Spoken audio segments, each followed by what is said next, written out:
So I'm going to start by introducing our panelists. First up, we start with our production sound mixer, Jake Slaney, who's at the set end. Hi, Jake. How are you? And welcome to the panel. Hello, everybody. Excellent. My name's Jake Slaney. I'm a production sound mixer. I've been in the business about 17 years. I'm here in Auckland. Next month, I'll have been in Auckland a year, and I've been lucky to work on some productions with some fellow Kiwis, short films, regional, national series, international productions, kind of a spread. So I've gotten to see a different cross-section of crew here and got to see different workflows in each of those different things. Still not super experienced in the New Zealand market, but I can speak to workflow and my experience in the business. So after me, it would go to Isaac. I get to hand off everything at the end of the day to the DIT. So here's Isaac. Yeah, right. Well, I'm not sure if I'm live, but I guess we will continue on, eh?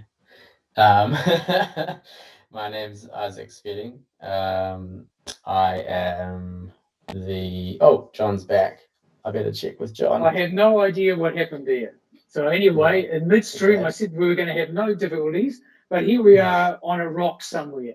Whatever. Anyway, we'll have to keep going. So I introduced Jake Slaney, and I'll move to Isaac Spedding. Is that how I said it? Spedding or Speeding? Yeah, that's it.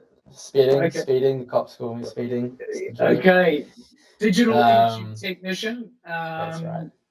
Okay, and then from digital imaging technician to Annie Collins, who is in the editing room that is receiving this material. Through to, I'll introduce myself because I haven't actually introduced myself, which I had on my list, but because then my phone went blank. So my name is John McKay, and I've been a sound editor for way too long. One of the problems with lockdown has been the fact I never got back to the hairdresser when my appointment was cancelled. So I've got the slight Einstein old grey haired look at the moment. So I calculated I've nearly been in the business since I was 18, and I'm a pensioner now, so it's way too long. And we've seen lots of advances and changes and developments over the period. Yeah, so in sound editorial, we receive the material from picture editorial. Now, this has become quite a complex and difficult handover. So over the years, it was a lot simpler. Now you basically handed over a work print and a couple of tracks. Now you're handing over material that you are going to have to reference from the very beginning. So this is where metadata and problems can occur. So Chris, who then is like a re-recording mixer and sound editor, we in sound editorial will pass material through to him, who then will master and finish the project. So that is the quick overview of where we're at in the whole process. So I'm going to go back to you, Jake, and really actually start to examine your process. No, I'm not, because I got my notes back, because Annie told me to do this. First off, before we start anything, we've got to have a meeting, a workflow meeting, which probably now we're doing one of these in a Zoom. But why is this important? Why is the importance of creating a project Bible? The first time I came across we did a project Bible was when we did a film called Shopping, which Annie was the editor on as well. And it was Australian producers, and they insisted on running a whole Bible. And it basically documents how the process is and what everyone is doing and how you're going to do it. And I found it really vital. I'll just ask Annie a question now, and Kyle, you can cut to Annie and off me. Why do you think the Project Bible was so effective on a show like Shopping? What the Project Bible does, which is fantastic, is that all of your technical data is actually written into that Bible, and then the Bible is distributed amongst all your HODs so that everybody has a record of what's been decided as the actual workflow for the entire production amongst all of the HODs, and especially people like Jake and Isaac. That workflow Bible was the best thing that those producers brought out of Australia for us. And we've continued using it. I've continued using it on every production that I've been on, because the meeting that you have, the workflow meeting, is the one place where everybody can get together and actually thrash out those technical details, instead of it being Chinese whispers about what might and might not have be going on in your production. It takes away assumptions, like it takes away what I've seen as everyone assumes something, and it's not the case. Down to even things like frame rate. Are we doing this at 24? Are we doing it at 23.97? Yeah. I assumed once on a show I was doing with China that it was at that Chris was on. We assumed that it was at 23.97, but actually it was at 24, and that causes some issues. So I think running into that a lot nowadays as well, because things that are shot digitally with a lot of CGI, things are true 24. There's a lot of different workflows now. So assuming it's film or not film, there's still a lot of, it can be a million different frame rates nowadays. It can be 48, like you guys probably shot back, a few years ago back here. That's right. well, The other thing that can happen in that, excuse me, that workflow meeting is that those logic things about how is Isaac, for instance, going to deliver to us? How many traveling drives do we need? All of that sort of detail is actually thrashed out at that workflow meeting, so that as soon as your production starts, from the moment that the cameras start to roll, then you have got a workflow in place that is smooth. Cool. I'll just jump in there and affirm what Annie's saying. I think the work I do with the Rebel Fleet is pivotal around the meeting before the show begins. Not just for visual, but audio as well. Making sure that everyone has a place to go with all the technology and with all the content that we're recording. And it's really something that you can give to anyone on the show, because it will touch everyone's work, I think, down to the camera team. It's good for them to know what sound are doing, and it's good for us because we get to ask a lot of questions. Yeah. Gives us a good forum to ask questions. What's important, what's not important. Yeah.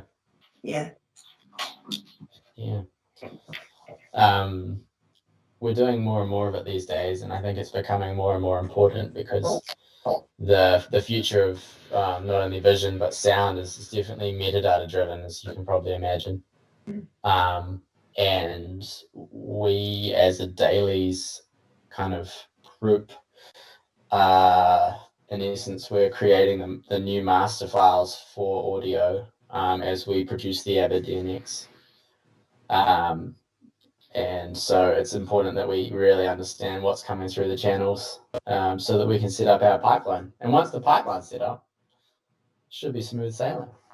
So it's really effective for us. Yeah. Yeah. In theory, yeah.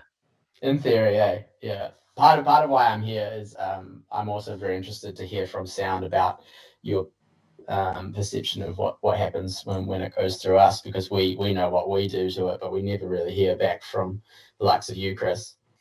Once we deliver the dailies, that's it. There's a bit of a walk away, not a walk away mentality, but it's the workflow. We stick to it. So it'd be interesting to hear the quirks, as it comes down the line. Well, I suppose the thing is can you hear me all right? Yeah. That if we do a full relink on a show, we're not actually using any of the media you've generated, because what's happened is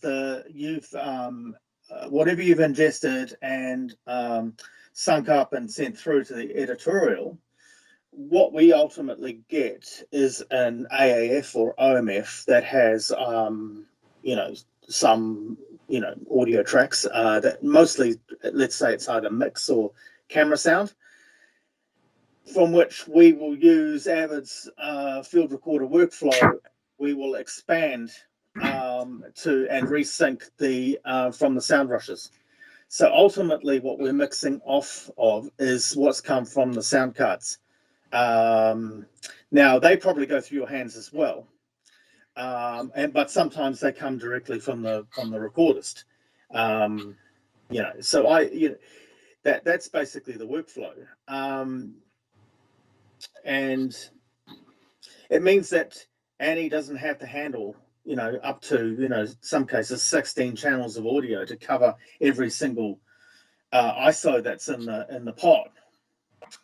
And I sure hate handling all those tracks. Yeah, I always go for the mix myself. Yeah, it's an absolute nightmare, because at the end of the day, there's all sorts of variations of what you're getting and duplicates. And where it all falls apart is when, in the heat of battle, the labeling goes a little astray on set, and then it's incredibly difficult sometimes to discern whether you're listening to a boom only or some form of a mix track or something like that if it's not labeled correctly. And I feel that,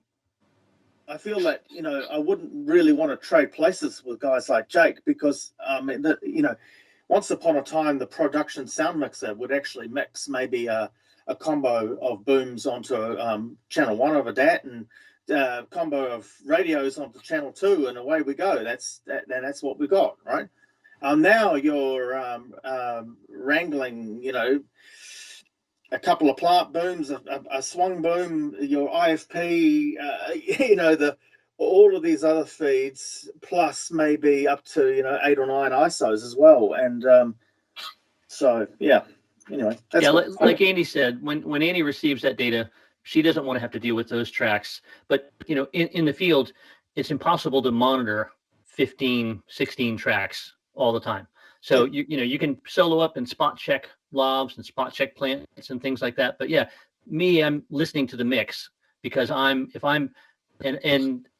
started mixing two track on camera, tethered to camera left, like you said, boom left and all the lavs right. And so I'm constantly monitoring the mix, because I know that if my mix is good, and I'll solo, if I hear an issue with a lav or a plant or something like that, I'll solo that up to see if there's an issue there. But I know that if my mix is clear and clean in terms of any RF hits or things like that, then the ISO should be good, as long as my gain staging is correct. To talk about what Isaac was saying about metadata pass-through, I think that's super important. Not only is, sometimes set can be great, but sometimes it can be rain and mud and heat and, everybody's rushing and, you're in a bad RF environment, a million different things that can be going on. The metadata is really important, but what I found in my experience is that your DEGS NZ workflow chart, I'm hoping that something kind of evolves from this in terms of an audio workflow chart, because I found that the pinch point oftentimes can be kind of like an associate editor, where they're getting all of this stuff and they're not sure what to pass on, onto editorial. They're getting information and they're just kind of, there's a story of a mixer I've talked to in town that did 6 weeks on a shoot and got a note from the producer that they had to do almost 200 ADR cues. And he was like, oh my God, what happened? So he got in touch with the people and did some digging, and it turns out 80% of what he had sent to post wasn't making it to post. Somehow the AE was it was getting siloed somewhere else. So, and that's not anybody's fault if they don't have the experience or don't know any better. But once those, like you were saying, once the pipeline, the protocols are set, then it's much easier for everybody to just kind of cookie cutter it out and keep following that protocol. I think you've actually touched on down to the point is on set has become so much more complex for a sound recorders. One of the very first films I ever sunk up was a New Zealand classic called Bad Blood.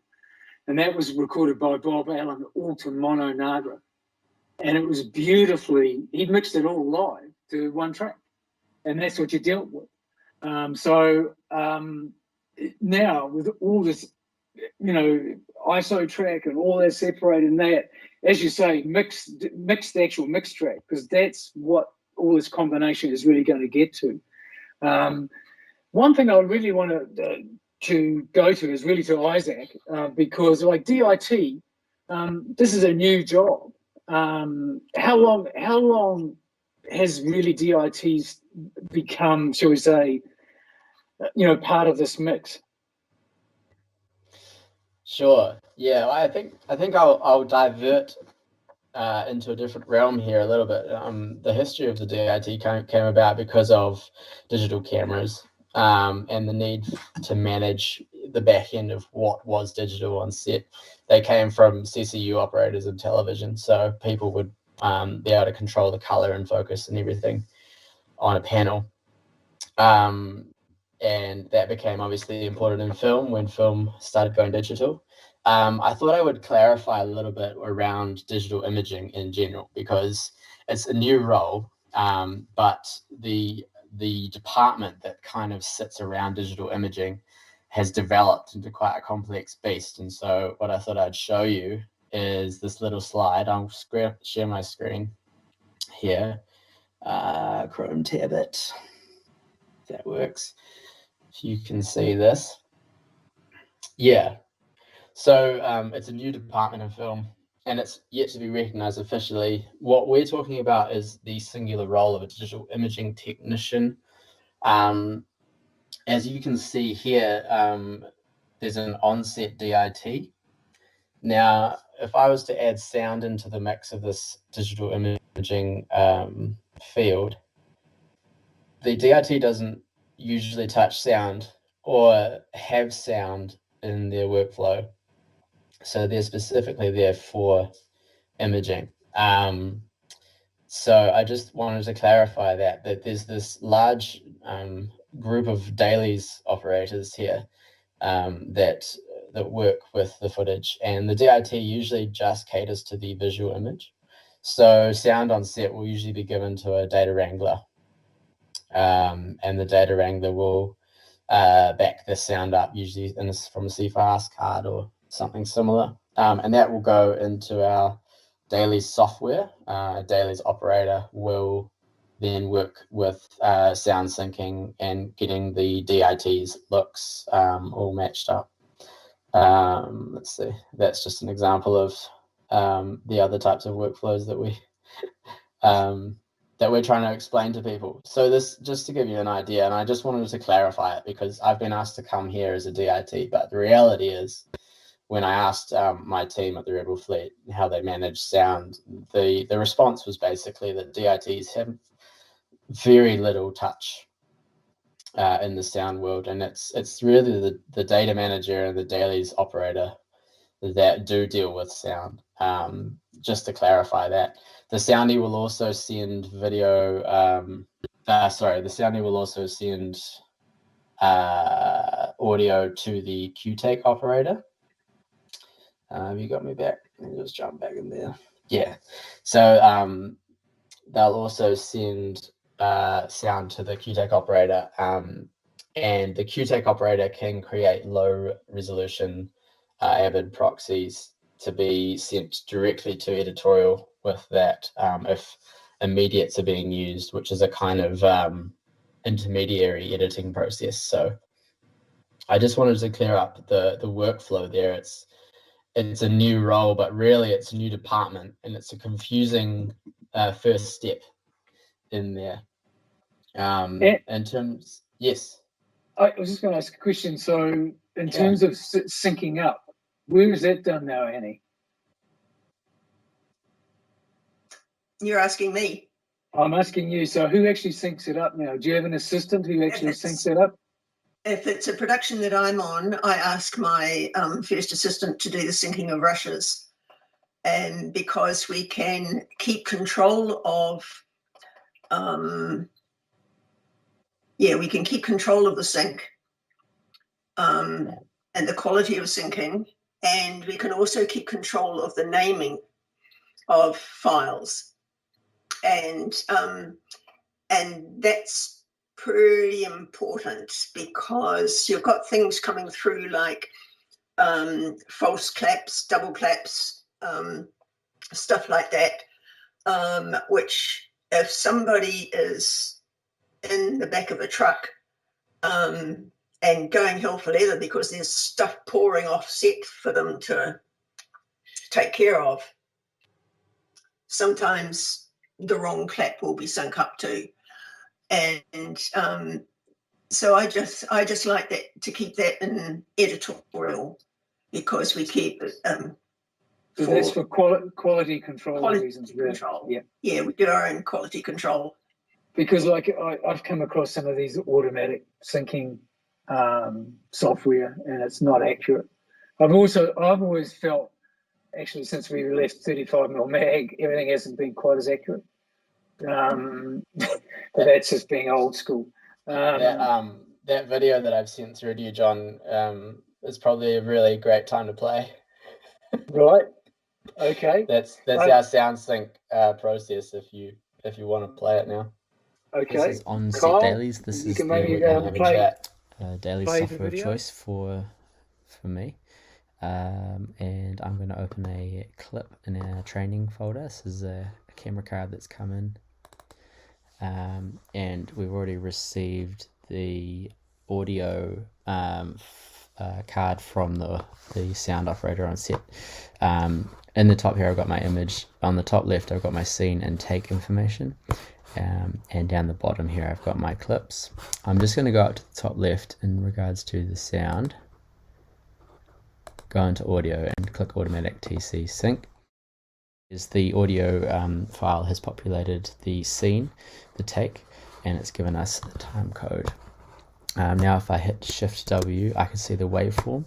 I'm going to go ahead into the second clip and find the clap of the take. Mark. Okay. I'm going to skip ahead there, and so we can see that. I'm going to zoom in, and as you can see, we've already had it synced quite nicely because the sound operator has locked the time code into the slate. I can shift if it's just a few frames or quarter frames off, but basically that's the process for syncing sound. It's very fast, and then on the right here I've got metadata, so when we populate the sound into the video file, it combines it here on the right. Basically, I opened a mag from set on the back of the truck, and I hit the equals key, and that finds the time code basically, and near enough clap first or second. So the software called Onset Dailies can detect first, second, and third claps, and it's accurate usually to within a frame or two. And we always zoom in and make sure that it's bang on the frame. From what I hear from the team at the Rebel Fleet, quite often Annie, the editorial, will want to sync their own sound, which is totally cool. I think that where it actually helps us is in the metadata realm. As soon as I hit equals on my timeline, say over 20 clips, the audio file actually populates the scene and take information into our metadata fields. So it gives us this really great validation that we've got the right information, not only on the slate, but that we also have matching audio, and crucially, that the sound file exists for that scene and take. Where there is no sync, it prompts an investigation, thus starting off a lot of the quality control that we also tend to manage. So we do listen to every take, and if there is something that's not matching, we can then start talking to the someone like yourself, Jake, on set and going, hey, we've just noticed this is missing, or we can pick up on stuff that Jake may not quite be getting on set, and just have a chat at the end of the day with sound reports and things. It's a little bit like Carmen Sandiego, like trying to figure out potentially what these mystical problems are.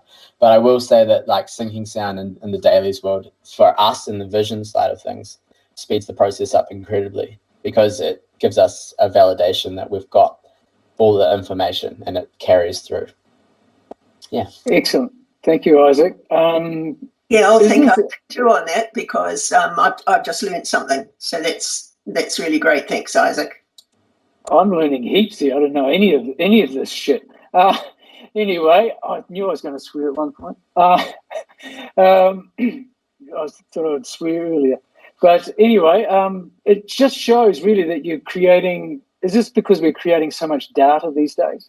Like that film was expensive. So it was preciously, guarded. You shoot only at this amount. Whereas now the peers even on small productions, they just blaze away. So you're creating a massive data to get through and to process and to manage. Would that be a fair assumption? Say, Jake, from your end, you see it on set? That's been my experience. Yeah. I mean, when I first started, I was mixing to tape, and I've done some things on film, and the process, it's 120-year-old process now, making films at this point. So I think that if you follow the process, it makes it easier, and everybody goes home at the end of the day and they're not exhausted. But with new workflows, with digital, people, I mean, recently I've been on things where people just roll, hoping that they can catch little nuggets of gold, which I don't know about the logic of that, but there's a classic thing when you're on set. It's, when they say action, that's when everybody tenses up. That's when you have to pay the most attention to everything that you're doing. It's hard to maintain that level of concentration for 40 minutes, on a take or something like that, if they're just rolling and rolling and rolling. And also you can't really address issues. If there is an issue with a mic or an actor's performance or whatever, we're just rolling right through that. They're going to go back and try and fix it later, or it creates massive amounts of data to hand on, which then in editorial, I would imagine that costs time. I'm not sure what the continuity notes are like and what they're saying. They have to go down to the minute. So forget take 3. Take 3 is 40 minutes long. You have to zoom in to take 3 and get just the 5 minutes there at the 22-minute mark. That seems like it would take a lot of time in editorial. That would cost money. So, yeah, I mean, sometimes it maybe gets you gold, but I feel like, just following the process is a much easier way to do it. Directing people, getting everything you want, and making a decision there as the director, making a decision for what you want, and then getting that. And if you don't get it, let's go again. But rather than rolling through, it's a different work style, I guess. Well, to me, it would seem like that. It's sort of like when you go for the take or that moment. That's the moment. So everyone is focused. If it just goes on and on and on, you can lose a focus and not know what really is happening. Absolutely. I'll even mention Bad Blood again, that film, which was about the shooting of Stanley Graham. And it was all shot single camera. And there's a massive scene in that of, the aftermath of the shooting, which they shot for 2 days. And the people were lying there in the position. And the director did it all without video assist. Superb. And what we've tended to do is rely on some of these tools just to capture sloppy thinking, I think. The sharpness of mind to actually know where you're at does, I think, bring something to the game. Or maybe I'm just being old school because people say I'm old school. No, I think it's actually called directing. Oh, right. That's what it is. Great. That's what it was. Excellent. Rather than just this wide, big capture of anything and fix it later, which I think has become a modern tendency. It's great. Thank you, Isaac. I really have learned quite a lot today about digital imaging tech world, and I think it's an important part that we all start to understand the dimensions that go on in making. And something that I'll throw to you, Chris, because we were talking about this, prior to coming on here, is that even in the last 18 months, things change. Things are not staying static in the world of how the whole world is evolving. Like in case of, we've got all these ISO tracks and all that. The old adage is just use the boom. Yeah. Is that actually live these days as well? Is true? Are you doing that? No. I think there's been a gradual trend over probably since about late 70s, early 80s, and that's the thing where we're getting closer and closer sound, and that's the taste for films. And dialogue clarity has become this massive thing. Soundtrack construction has become denser. Music has become more robust. There's a lot more effects and everything like that. So there's a lot more to compete with. So what sounds fine on set can be absolutely unusable by the time unless you've got the ISOs, the radio mics. Now, what we said before we went on there is that in the last 18 months, bits of software have come on. Auto Align Pro means for the very first time we're running boom and lav all the time, and we can. Whereas once upon a time you'd have to make a choice, or you would judiciously cut the boom and drop the lav onto a clean boom track to get that clarity, or you'd ADR. Now we really are at a position where you can play the lav and the boom all of the time, to one degree or another. So there's no phase. Auto Align, just to clarify with people, Auto Align takes away phase issues on multiple mic. Yep, takes away the phase issues. It probably adds an hour, a day of editorial to a commercial hour of television in terms of doing it. But I've got to the point now I'm actually aligning the lav and boom on all the ADR as well, because I just about in. I remember in the first season of Paranormal, Tim Chappanier did it all manually. It took him ages because he was nudging it, trying to get them all to align. But that process is incredibly difficult because you've got to move it at the sample base, but you then have to maybe move it phase flipped as well. So I mean, he's got a lot more patience than I have, certainly. Yeah, well, I think it did drive him mad.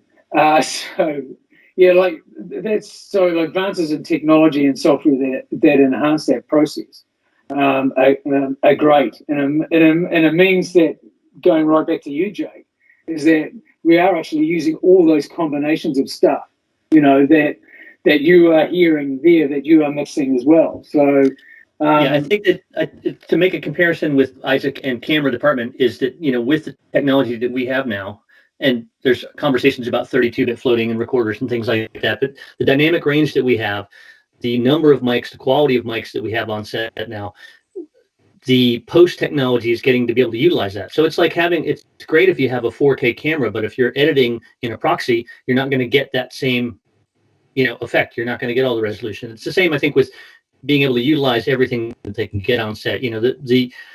I'm just capturing. I'm trying to get as much as possible in the highest bandwidth as possible, so that when it gets into studio for you and Chris, you guys have much more to work with. There's just more data there. There's more information, and there's more, options. And the technology there with Isotope and things like that it's kind of unbelievable. Some of the magic that's going on, but you can't make chicken salad out of chicken shit. So you can, but. So you have to give them something that this technology can work with. You have to, there has to be enough signal to noise ratio. There has to be something there that you guys can get in and start doing surgery on. But if it's not, then you're doing a bunch of ADR. And, I can hear the difference when I watch something and it's ADR. It's very intelligible. It's very intelligible. But it just real quick I think that it takes away some of the emotional. And it obviously depends on what kind of project we're working on. If we're working on explosions and ray guns, then emotional connection with the performance isn't the highest thing. We have to be able to hear the words that's pushing the story along. But sometimes there is that emotional connection that you can hear in a real performance, and that's what I want to be able to deliver to you guys. Can I leap in on there, Jake? Because I've recorded a lot of ADR in my life, and it's all around direction and getting the actor back there. Most actors who do ADR have been away from the project for sometimes a year, and they walk back in and they're on another film, and to get back into that place. That's why if you're doing ADR and people dismiss it, I think it's a fabulous tool in the armory, and let's not get rid of it, because you can actually capture gold again. I did a scene in a film called What Becomes of the Broken Hearted that you couldn't understand on set. There were two people together, and you could, one of them, the diction was poor on one side, and so it actually was it masked the performance of what was going on. And we did actually ADR, and we ADR'd them together, and they actually overlapped. But we got the energy of performance back by really by direction, by actually really doing the scene again and getting into the scene, rather than it being a mechanical rote process. Let me I'll ask step in as well. Go ahead. With that whole thing, I did a film called Ned's, was directed by Peter Mullen in Scotland, and he thought he was going to have to subtitle the Scottish kids for the Scottish audience. That, you know, it was so broad. And what we did is we got the location sound team back in, and we wired them all up, boomed it, and did the scene again. And you know, We did, Chris, just a moment. We did exactly that on Broken Hearted. Broken Hearted, because Tony Johnson came in, he Yeah. recorded it, and he knew exactly what mics and position. And it was the best matching ADR we'd done to that date. You know, Jake. Let me ask John and Chris a question then. So if you had to choose, and maybe Annie as well, if you had to choose between ADR and then stuffing, in other words, wild lines that are recorded there on set, which, and it's probably situation specific, but do you guys use a lot of, stuffing? Are you taking wild lines and then putting them in the mouth of the take that you have? That's a good question. I will try and do that. I will try and take what's been recorded on the day, on set, because there is a different feel to it. It's the emotion thing, and also the ambience and that sort of stuff. Yeah. If I've got wild lines, sometimes we're lucky.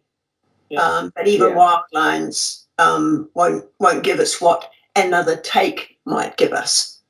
So Annie, you're absolutely right in another take. Like that's the genius of Jason Canovis in Coming Home was just weaving through all the material and creating. Daniel Gillies has got accolades for his performance, but he should actually have Annie Collins and Jason standing beside him in any award. Jason made him understandable and clear, and Annie really cut a wonderful performance. And they, at the beginning of that, remember there was issues about clarity, and it's going like you would occasionally fall off a word, and by finding a little piece of finding all those pieces. We had to do a diction test on it because we were so worried. Yeah. But like that with Postweek, which was basically what I call fine knitting. It's just knitting that all together and getting all those gems that Jake, that you have actually captured. That's one of the issues you get in faster turnaround television. It's harder to do that level of precise work. And we're seeing now, even in features, we're getting less and less time. Would you agree with that, Chris? I know we're going to do a wonderfully big general conversation here now, but it's all part of the workflow in the sense of if you understand where you can get the stuff and how you connect, that is called workflow. Well, I think there's an expectation that because we've got these cool toys like RX by Isotope and things like that, that somehow everything is easier and quicker. But going back to the early days, you'd get a mix track, and the production sound mixer produced a mix track that was what you were going to use. And now we never use the mix track. Sorry, never. Because when you combine that many microphones into your mix track, it's full of phase issues. So unless it's a mix track that represents just the boom, you never use it. You're actually unpicking it all and rebuilding and reconstructing scenes. And now we pull out every single stop to try and get the combination of performance and the clarity that you need. So right down to sometimes you might not use ADR for a whole line, but you'll duck into the ADR for a syllable or part of a line, or a start of a line, or something to solve a problem, or a wild track. So going back to Jake's first question, first port of call would be an alt, second port of call would be a wild. The wilds would be the first port of call if the production sound is so noisy that you're looking for something that's going to have to be a lot clearer. At Chris, the end of the day, Chris, could I just interrupt you there? One of the problems we face is they don't give us the time to actually do that work, and then the actors rushed off. I had a lot of producers and going, "Oh, we've got to do ADR before they go, and give us a list, and you got to do the list in like the first week," and it's madness because you can solve a lot of the issues. And Jason really put it. We didn't actually have access to a lot of the actors on coming home at all. So we had to fix it. Well, I agree 100%. The thing with ADR is that you get basically asked to do an ADR list about 30 seconds after you've been given the locked cut. Yeah. So I go, well, if you want a long list, get me, ask me for a list tomorrow. If you would like a short list, give me a week with it. Because, a lot of the problems you solve. So really, at the end of the day, it costs a lot of money to get actors back. I mean, some of them are contracted and it's part of their pay, and a lot of it is an additional. So, you want to get through an ADR list really, really rapidly. It'll be long. It'll be big. Give the editor some time. You might have nothing. But Yeah. described here, what you're describing is actually inexperience on the part of, for instance, producer, post-production producer, supervisor. Or I'd agree with that. Or it's actually just that we're on a crushed time scale. For some reason, we're always making projects that always are down to the wire to deliver. For some reason, I don't know why. I think I wonder if those go hand in hand now. So the inexperience, that's kind of an abstract term. So there's a huge spectrum of experience, but doing something, taking on a project without the budget for it, saying yes to that. Everybody wants to work, but in a way, that's an example of an experience, right? I mean, knowing what you can and can't do with what you're given is what comes with experience. And yeah, in terms of workflow, I think that workflow is kind of like education. And I think everyone in this department on this screen here, but also in these other departments, there's, going back to this, my idea about the process is there's a process that producers and directors and everybody can follow. DIT camera department, they know what they're capable of and what they're not capable of, and it depends on the discipline. If we're doing something that's like a quick turnaround reality show, or if it's going to be we're going to have 11 months on principal photography and a year and a half in edit feature film, those are totally different things. But I do think that there can be a through line of process and things that can save money. Like the workflow experience comes from, even on a short turnaround thing. If on one of our on our little addendum here, agenda, knowing that if you have someone in the sound department at the beginning go through on the scouts, you might have to pay a day rate for a sound person, but if they can eliminate 4 or 5 problems at locations, that's going to save you thousands of dollars on the back end. So those are just little things that I think are workflow and experience. And if you've always done it this way, then you're always going to do it this way. And I think that's trying to break that chain of, people coming from the last project having done it this way, coming onto this project. It just takes it's incremental knowledge and incremental experience that, I don't know everything, but I'm learning too. So I think it's educating ourselves, and it's educating producers and directors and everybody about what's possible and where we can fix things the cheapest. And sometimes it comes down to slow down to speed up. Yeah. Yeah. Step over $1 to pick up a dime. That's what they do. Yeah. I'm not on classics where they did actually take my great friend Ken Saville out, and he was saying, "Well, why are we shooting by the motorway?" The DOP said it looks beautiful. He said, "Well, so it's a dialogue scene, So you actually have to go. Where is the compromise, or what is important?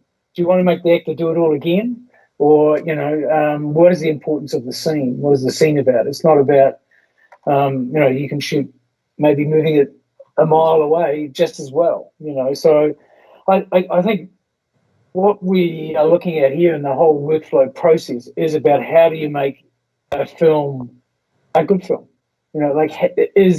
How to make a good film is that you're not beset by problems all the time, because you've got to create the space to actually make the film. And like I'm going to sort of have a look at the picture sound handover, which I've been involved in a lot, and which we've evolved over the last few years. And now we have a document that says we're going to do like that. I hand that out to a lot of people who just look at it like it's Chinese. And is this a level of training? Is this the problem that we're having out of where the younger generation is coming from? Yes, is the answer to that, I think. A lot of what we're looking at, the elements that come together for us now, are actually coming from people who are self-taught, and they've been self-taught on these things, and they don't understand where the materials are going to go, who else is actually out there. And it takes those people, the self-taught people, a long time to actually catch up with what's required if they actually stop shooting their own and editing their own and finishing their own, which is quite limiting to them. And once they step across and look at things like, yes, I want a better soundtrack. Yes, I want some music on this. Yes, I want better visual effects. Yes, I want better grading. And then they cross into the post houses. And it's at that point, it's that intersection, the interface, that they do not know what those post houses require. Now, I know that John's handover specifications are the simplest in the country at the moment. They are the easiest to follow. And if people look at them and just go, this is, some other language altogether, yeah, it's lack of training. Well, it's down to the basics. Like, some people don't even know what a leader is, and do I need to make an EDL, or, what's that? Like usually, like we make our videos start on the picture start mark. Now, when I started with Mag Tracks, picture start mark was, you knew exactly what it is. Now people think it's the picture start. So it's just terminology which we've dragged from film into a world now that doesn't understand what that terminology means. So I think there's what we start to have. Isaac, you were going to say something. Oh no, I don't want to interject. I'll follow off the back of you. Okay, cool.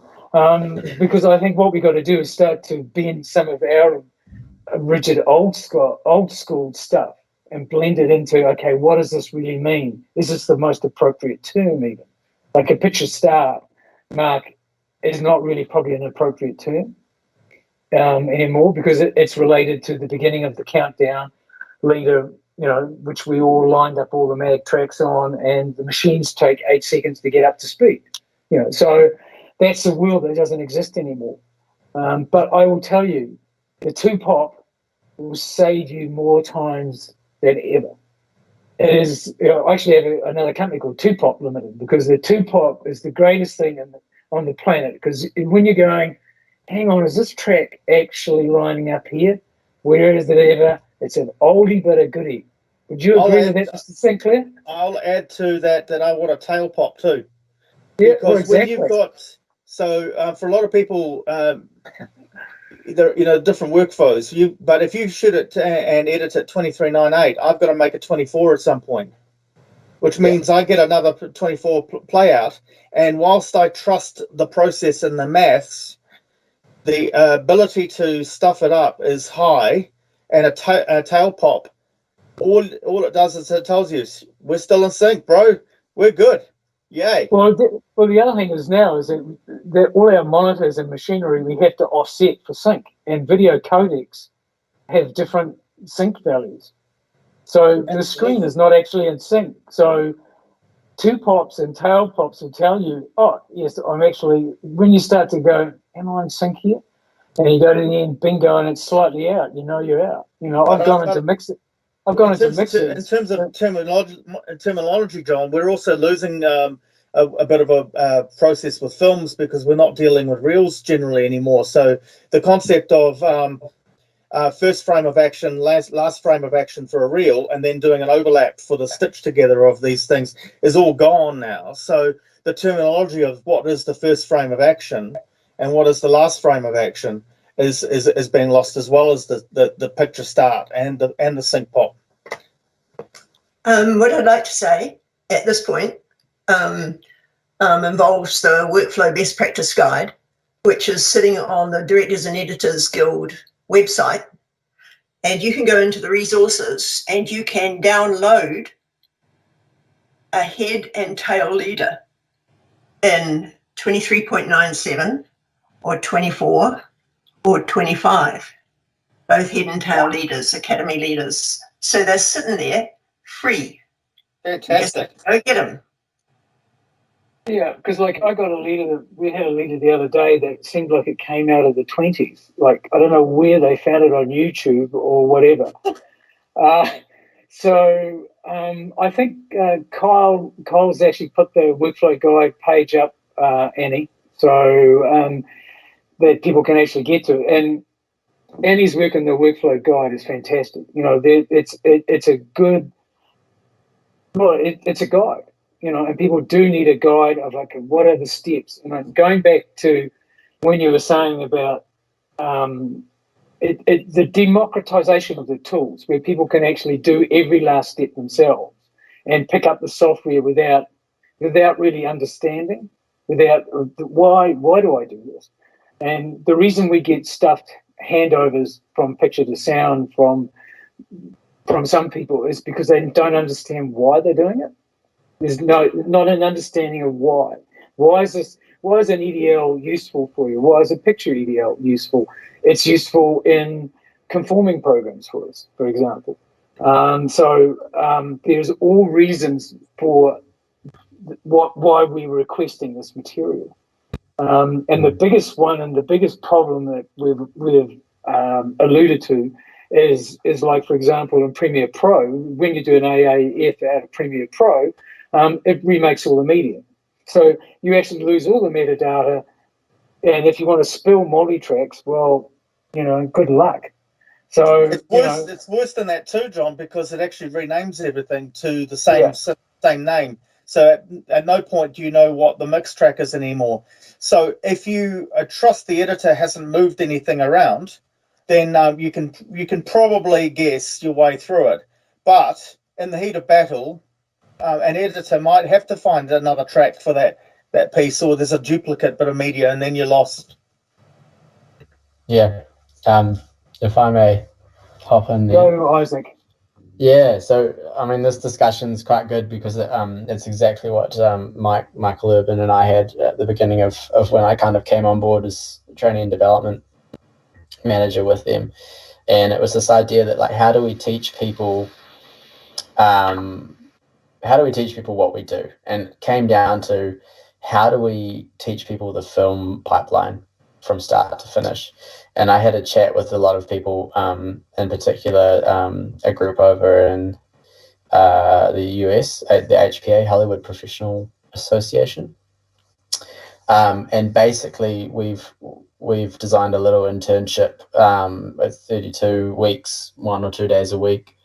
But we've got content in there that explains from set to delivered screen the entire filmmaking process, and you know, everyone's required to go through that and write in their own words how a film is made, and that includes the idea of non-destructive workflow. So obviously the film and the data go through the whole thing, but they're not destroyed, and the reference from the source, usually from dailies, usually from someone like yourself, Jake, that reference carries all the way through to the end, but it has to pass through all of these different departments, and more it's VFX oriented. So you'll find that sound and everything's linked to VFX.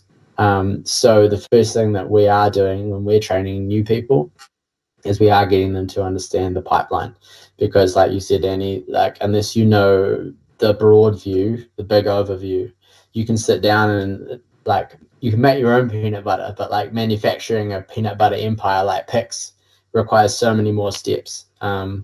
So that's number one for us. And number two was how do we make sure that what we're doing fits into a global view? And I'm working with a little dailies group, and we are defining the new words or the standardized words for a lot of these things that are outdated in the modern workflows.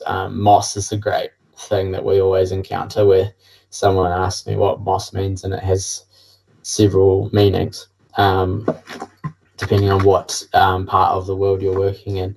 And so we're being proactive about it and going outside of our bubble and contributing to research, talking to other regions of the world and how they're managing their pipeline, and trying to build a common language. And I'm sure that there is a group out there for sound. We're all pivoting around Movie Labs, which is a group in North America. But I empathize with this workflow.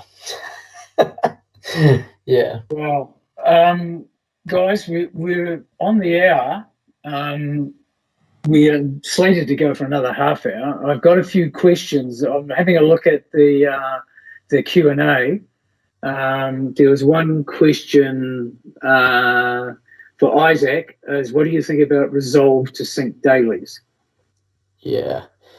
So I've witnessed the syncing of dailies in Resolve. We did a film that's just come out on Netflix called Kate. That was shot last year, 2019, and the DIT and data manager were syncing and delivering in Resolve.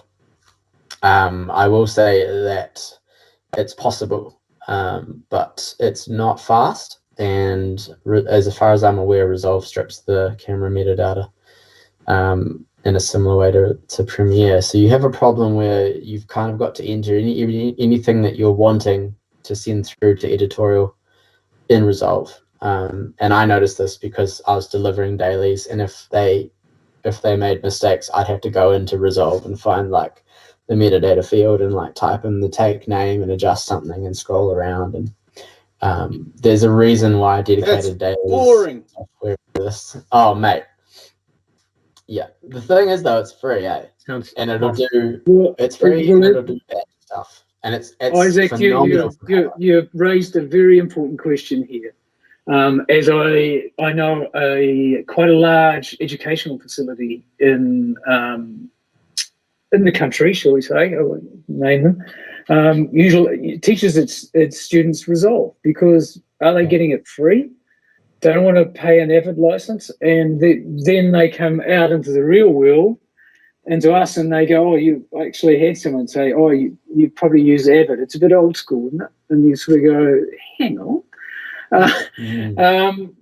So, like, is it because like I see the sense in that type of way? What they're doing is they're giving the software away free, so you buy the hardware. It's an old play. It's a commercial play. And that way they capture the growing market and get some share. So is it up for, I was the very first person to actually buy Pro Tools in New Zealand in, when was it, 1990. And, it was a toy then, but now it's sort of dominated the whole marketplace. But there like anything, any software does have its day to a degree. But we're sort of wedded to, like in our world, Pro Tools, because it's become like sprocket holes a little bit. Would you think, Chris? Yeah, and it's also part of a delivery requirement now, generally, Pro Tools sessions. It's something that everyone can read. So basically, you bundle up your end product deliverables, M&E option tracks, down mixes, whatever, into one master session for 2398, one master session for 24, and away she goes. Because the alternative was to dump it onto DA88 or something, and those all went haywire, lost, and whatever. I know that a lot of the deliveries for a period of time were on HDCAM SR and that sort of thing, but that's become such an expensive format. And it also creates some key problems, because I understand that I don't think an HDCAM SR machine will do 24. It'll do 2398, and then so Pro Tools is like sprockets. But well, you're bringing up a really interesting question, and I've seen this over the time. Deliverables can take you an inordinate amount of time with all those variations you've got to do, and especially and all these specs for different. Because this is actually part of the workflow of how we get our film out into the world and to the distributor, to the channels, to the streamers. Like the streamers all have different requirements, and different levels. Like Netflix, -27, others -24. If you want to go onto web, it's -14. So you're dealing with, just multiple outputs. Well, it's even more complicated than that, because the Netflix spec has an overall loudness level, but it also has a dialogue range that's really, really narrow. So it's very, very difficult. But as I say to people, start with a feature film mix and then work from there. It's almost impossible to go from small up to big and meet all of the requirements. But it's quite easy to go from a big film mix and through the stems process to crush it down to a Vimeo and all these other things. So in terms of workflow, even for the lowest budget film that might only see one theatrical release just for a festival, I say let's do the 5.1 first, and then then everything else feeds off that. Totally agree. I find it so much easier to fold down into stereo from 5.1. You actually get a bit of stereo. And you get a bit of stereo, yeah. And life's too short to do it the other way. I just won't. Yeah, because someone will then, exactly. Someone will say, "Oh, come here with 5.1. It's got into a festival." Yeah. So a question from the field up to you guys then, because I'm newer to the New Zealand market. Is it something where deliverables are going to be, or is New Zealand Post going to now start focusing on these kind of international standards for deliverables, and then terrestrial things like TVNZ and other, domestic distribution channels will follow suit? Or are there domestic distribution channels that are pushing their own standards of deliverables that are incongruous with the international standard? Does that make sense? In other words, TVNZ pretty much follows the standard, EBU /LKFS 1770 spec. But more and more we get, if you get other stakeholders, there'll be different sort of levels. They're subtle. They're pretty close. I mixed a series called Luminaries, and we delivered, I think, to 2 or 3 different stakeholders, slightly different levels. So you can actually hit a baseline level for that meets both. There's a very, very fine window that if you hit like -23.6 as an overall level with a loudness range of less than 18, you pretty much meet all of the specifications. Tim, gee, Chris, we're getting very geeky here, aren't we? Well, you asked the question. But loudness is another whole massive topic, because it's revolutionised mixing at our end, especially in television. And I did a lot of television in the 90s, which was basically just hitting the limiter at 0 VU, and a gunshot and a whisper are the same, sound the same. Yeah. And everyone would say, it's got to be as loud as the commercials. Well, I actually proved to a producer who yelled at me by recording off air. I said, well, the commercial is actually being played louder. It actually physically is louder. So how can I compete with that? then and different channels were louder. Like TV3 was always louder back in the day. So the loudness spec has allowed us to be a little bit more dynamic and a little bit more feel it rather than just watch the meter. Crush things into especially in TV. All of that stuff is pretty crushed. It's become quite tricky because a lot of people, when they ask and they want to mix a film or a TV feature or a TV series in 5.1, and most people are listening in stereo, a discrete centre channel in 5.1 hits your ear in a different way than a phantom centre channel through two speakers. So what happens is we're fighting this battle with dialogue intelligibility. So through the BBC with Luminaries, they go through a process called virgin ears. There is a woman over in BBC who basically listens to everything. If she doesn't understand some dialogue, it gets boomeranged back at you. And she's never seen the show, knows nothing about it. She watches it as a completely first timer. And this is the problem, because a lot of people who have lived and breathed through the edit process, through the script, know every single line of dialogue, their brain actually compensates for dialogue quality.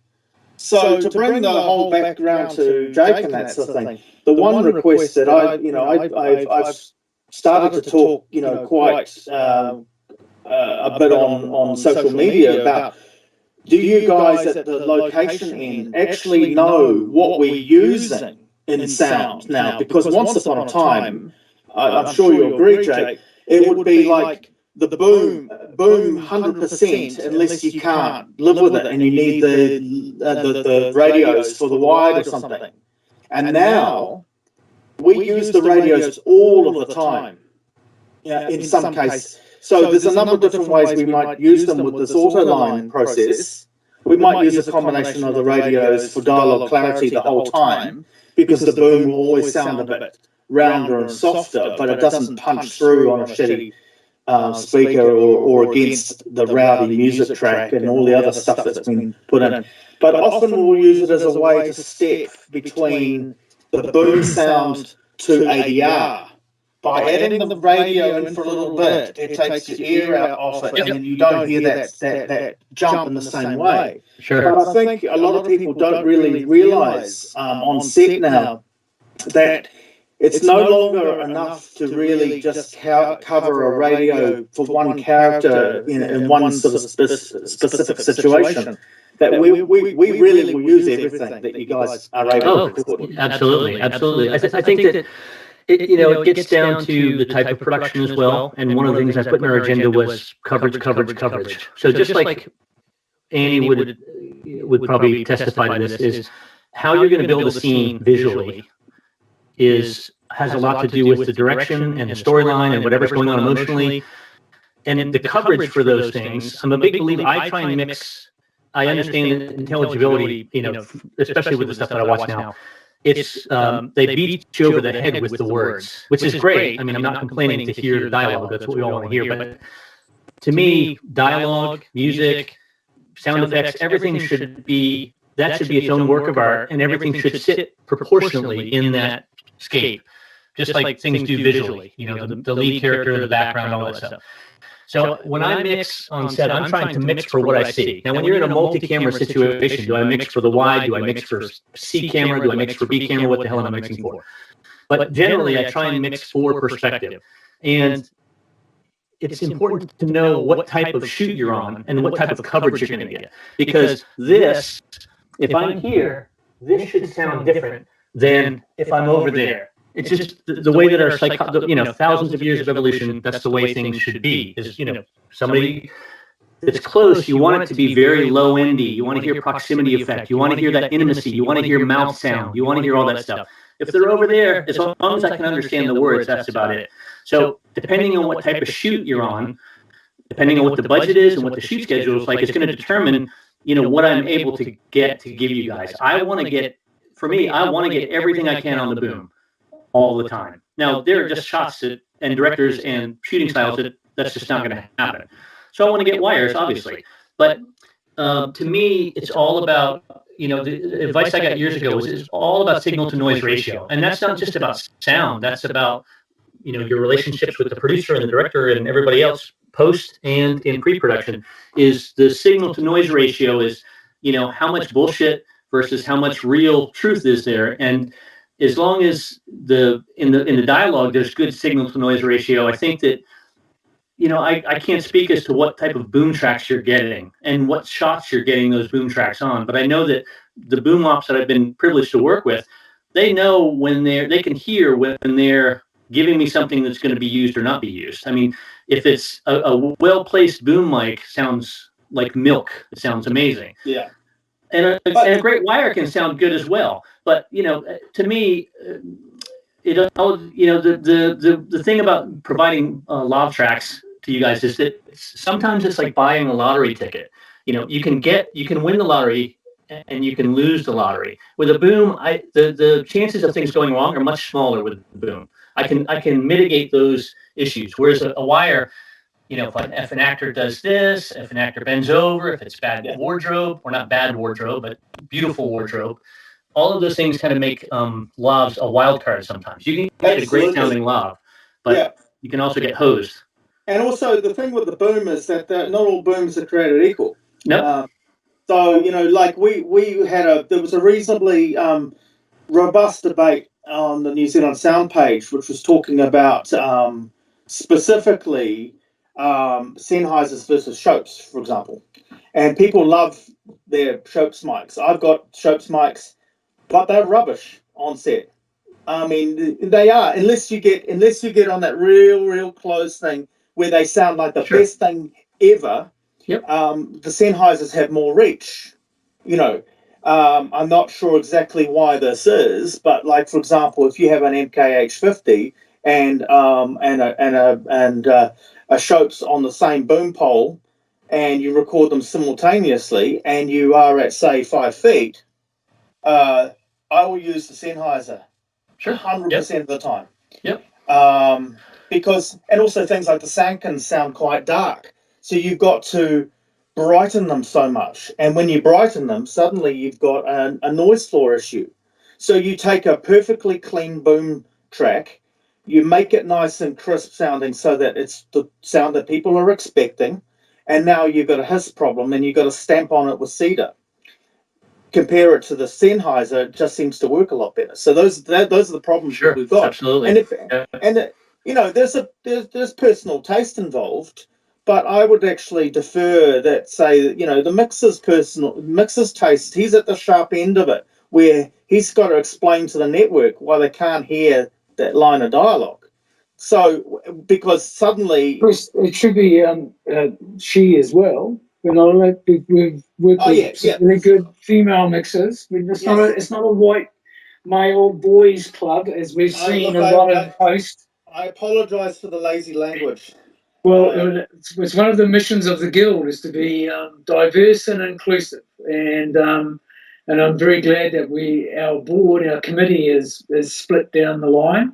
So it's 3 females, 3 male, and an age. Because I really, I think we should wrap up now because we could geek on to Kingdom Come, and I think actually people have found some of the geekdom actually interesting. I've noticed there is one question that did come through that I would like to kind of add to. There was a question about anything from production end for people in editorial that you guys would like, or anything that we're giving you that you don't need. And I'd like to add to it a conversation that's been going on for probably a couple of years now is about room tone. So that was a classic, I've rolled hours of room tone in my life, but I don't think that's a legitimate ask anymore. I'm not saying we don't need room tone, but what I'm saying is that in today's modern sets, it's very difficult, especially with a first AD that's maybe an hour behind and is going to lose talent, to ask for 30 seconds. It seems like an eternity on set. So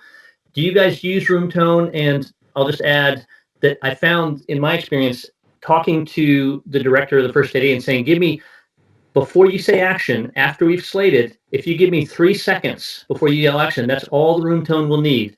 And that's the best place anyway, because you're always going to have grips and electrics in the background banging around. So is that something you guys need? And is there anything else that you guys want from production or don't get that you, or do get that you don't need? I'll answer the room It's tone one of the one. things. Sorry, Chris. It's one of the things that I bring up at the workflow meeting right at the front, and I ask First AD, who should be present at the workflow meeting, and sound and I'll let the director know as well, to give me about 5 seconds before they call action, and I ask for the same right at the end, that